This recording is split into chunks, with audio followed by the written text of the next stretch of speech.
Hi, seventh graders. I just wanted to go through a little bit about WeVideo.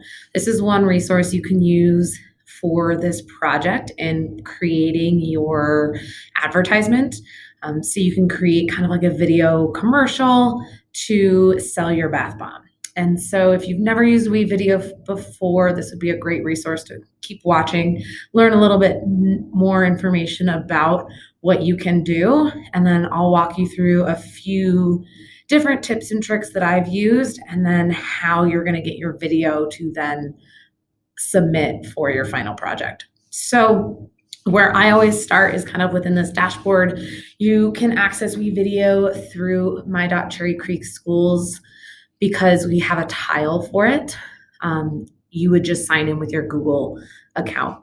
And so I'm going to create a new video. So I would start here and click video. I can start editing. One thing I can do is I can record and make it so that I can record my screen. Or if I already have a recording from camera on my computer, I can click import and I can browse to select. So it then opens up the files. Maybe I look in camera roll, and as you can see, I have a few different videos that we've used, different pictures that were taken with camera, so that I can include those as part of the media that I want for my video.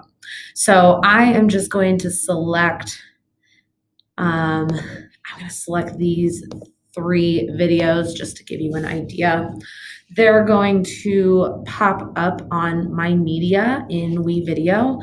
As you can see, they have to process and they have to be formatted for me to use. However, even if they're looking with like this blue bar at the bottom, I can still drag them in to be a part of my video.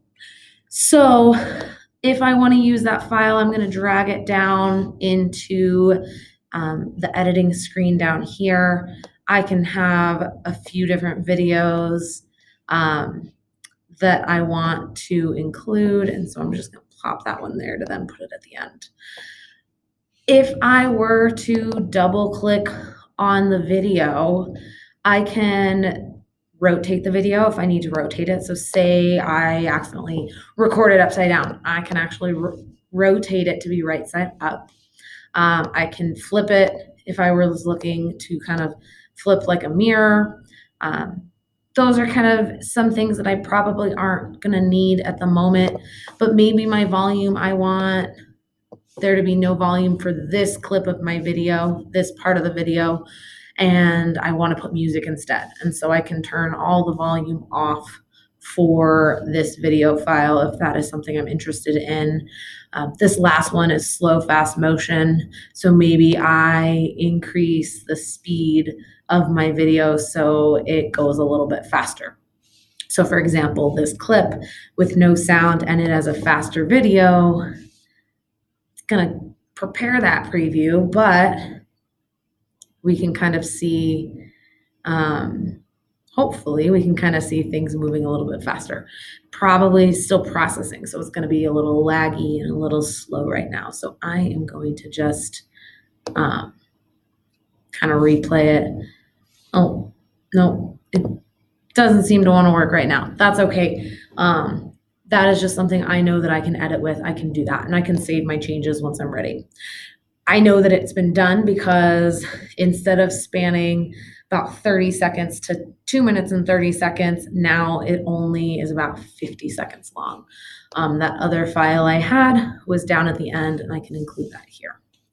So if I wanted to include text, and I can make text kind of come in different ways, I'm going to click text. Say I like how this one brings my message up. I can drag it down. Again, I maybe need to reorganize those videos so that I have the text to start with, and then I have my clips that I want to include. I can add audio. So there are some free music files that are just different instrumental music that you can include. You can also then adjust the volume of those files so that if you're speaking but you want some music in the background, it doesn't overpower each other. If I want to transition between videos, I can add transitions as well. And so there's a variety of choices that you can look at. Lastly is backgrounds. Again, just other things you can kind of include within your file. So I think I'm ready. I think I have everything that I want to include. I don't need to include anything more from what I had in my media. And now I want to finish up my project. So I'm going to click finish, and I am going to make a title for my export. So I'm just going to say example video for this one. I can export it as the video. I can choose the thumbnail, which would be the front image for the video. I will probably do it as HD resolution. And I also click on my Google Drive. It may make you log into Google Drive, but if I click here, it'll automatically save a file in my Google Drive. Once I press export, it's going to go through to queue up that video so that we can then have the file and then download it. And so, for example, I'm going to kind of let it go. It's queued to be downloading. I don't have to keep it open. It'll let me know when it's ready. Instead, I have other videos that I'm going to show you this with, but I can go to exports, and maybe this is my video. This is the one that I've made. I can click on it. And then this arrow with the line underneath means download. So if I forgot to put it in my Google Drive, I can click download and it's going to download that file. It'll more likely pop up at the bottom, but I also could find it in my folder under downloads. And so if I were to go to downloads, now I see bath bomb chemical reaction video. When you are ready to submit this file, there are two different ways we can do that. And so I'm going to use kind of a class I was in and show you how to submit with it.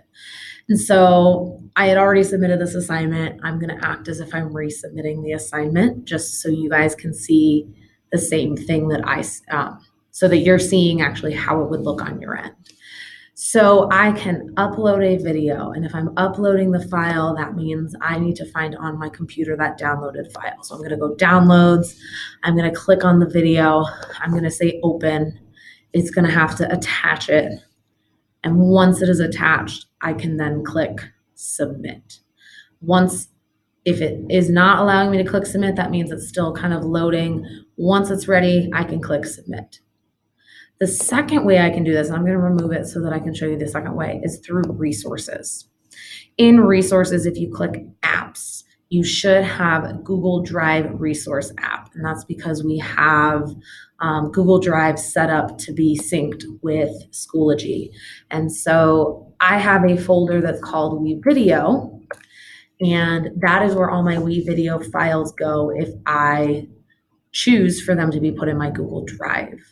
Otherwise, I have to find the file in my drive. So if your video from WeVideo is in a folder called WeVideo, that is awesome. I think that's great for organization.